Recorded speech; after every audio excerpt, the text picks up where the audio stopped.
This is WeatherScope. Well, our friends along the eastern seaboard are preparing for another storm, what with its wind and rain to move up the coast over the next couple of days. We'll have the details on it and how you can prepare for it. Good evening and welcome to WeatherScope. I'm Dave Schwartz. And I'm Paul Emick. Today, regions anywhere from the Ohio Valley to the Florida Panhandle, a lot of rain, and that's a result of a big upper level low pressure, big system way up there. And what happened on the ground, that's more important. What you really see down here, that's a steady rain. That's a result of that. Throughout Atlanta early today. Made the morning commute kind of a mess. Maybe you had your rain gear on, ready to go. You're leaving for work. 3/10 of an inch reported at Hartsfield International Airport. Kind of a cool, dry day as well. Highs only reaching upper 40s. I think 49 it topped out. A chance of rain and thunderstorms lingers for Atlantans on through tomorrow. The southeastern wet weather woes are kicking up the coast. Here's what's happening. Big area of low pressure continues to kind of rev up here. We've got the low pressure here, big upper level low spinning here. That's the moisture magnet. That's what's dragging it along. Big area of high pressure, big sprawling dome of good stuff. Big sprawling dome of descending air. Made it nice for the northeast, but kind of losing the grip. Also, as we push this low and this high together, the closer those two are, it's called a tighter pressure gradient, meaning the shortest distance, the shorter the distance between the high and the low. When your pressure falls off real rapidly, going from, as winds do, blow from high to low, the shorter that pressure fall distance is allowed to be, the faster the wind. So when the high and low are closer together, let's say, the winds are faster. That's kind of the way it works pretty much. Dealing with lots of windy conditions tomorrow, that's going to be more of a problem. Right now, the problem is just kind of the wet weather. The wind not as big of a factor, but you can still see the counterclockwise circulation as winds are drawn into low pressure. That's the water vapor imagery. Radar shows the same thing. You see the spin of the wet weather, the rain too across the southeast.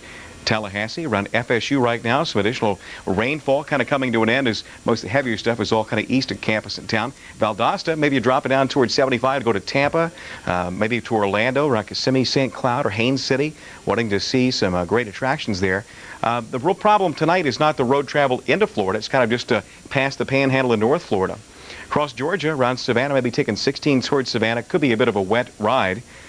Maybe at Columbia, South Carolina, you want to head toward Charleston, see the Battery. Could see some wet weather. Myrtle Beach, same thing. Central part of the Carolinas on to Virginia, rather wet. Even the coal fields of eastern Kentucky seeing some showers at the present time. Around Nashville, Tennessee, just too much of the wet stuff. A little northern vantage point on this shows some lingering showers. Not all that's hitting the ground. That's kind of some bad radar stuff. The beginning of that looks kind of ominous. That's not all really there.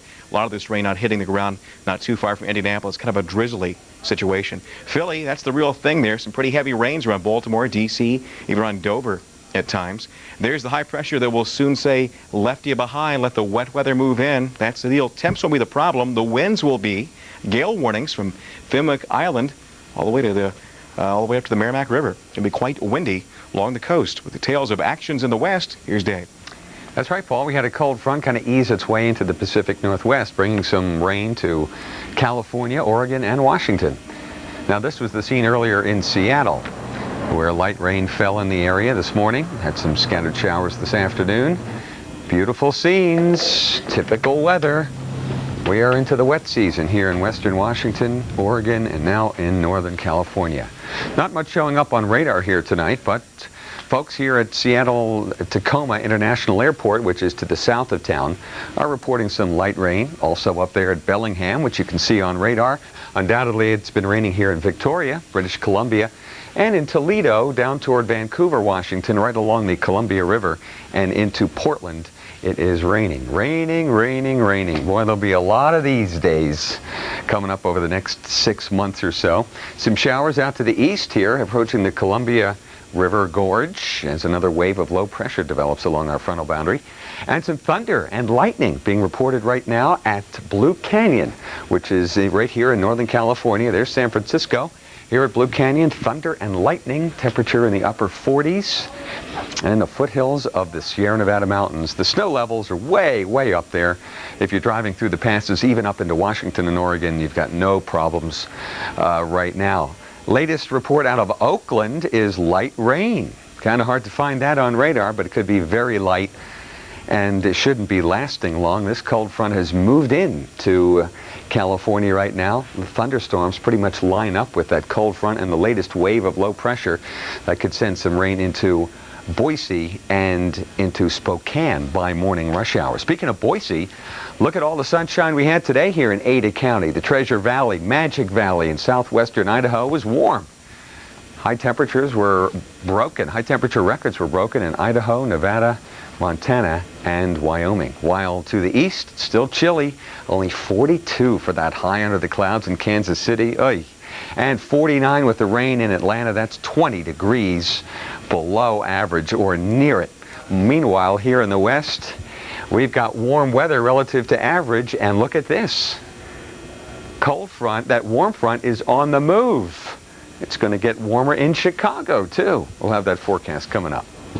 Has this year's El Nino influenced the 1997 hurricane season? It depends on exactly which region you examine, the Atlantic or the Eastern Pacific. Janetta Jones has the answer in tonight's edition of El Nino Focus.